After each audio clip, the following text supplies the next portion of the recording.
Hi hello hi hello welcome friends. எப்படி இருக்கீங்க? ஏதோ மீன் க்ளீன் பண்ணுறாங்க பாரு அக்கா. உரைய பாருங்க. இந்த மீன் பேர் என்னக்கா? ஊட்டா. ஊட்டா மீனா? காட்டுங்க. ஓ, ஊட்டானா? இந்த மீன்லாம் ஏக்கா எடுத்து காட்டுங்க.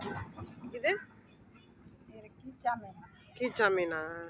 அப்புறம் இந்த மீன்லாம் பாறை பாறை பாறை. பாறை மீன். பொருவா. பொருவ மீனா? சரி சரி. அதான். அந்த காரை காரை மீனும் கிடக்க. சரிக்கா சரிக்கா. அக்கா அங்கே மீன் க்ளீன் பண்ணி கொடுக்குறாங்களா? மண்டையை வெட்டி வெட்டி போட்டுட்டு சமைக்குதுங்களக்கா, ஆஞ்சி கொடுக்குறாங்களே, அதெல்லாம் நல்லதா? அப்படிலாம் செய்யக்கூடாதுல்ல. மண்டையோட சமைச்சா தானே மீன் நல்லதா, நல்லா இருக்கும். ஓ, மண்டையை வெட்டி 1000 எடுத்துட்டு போயிடாங்களா? சின்ன மீன் தலையெல்லாம் கீழே போட்டுருங்களா? ஆனா மீன் மண்டை சமைச்சா தானக்கா நல்லது, நல்லா இருக்கும் டேஸ்டா.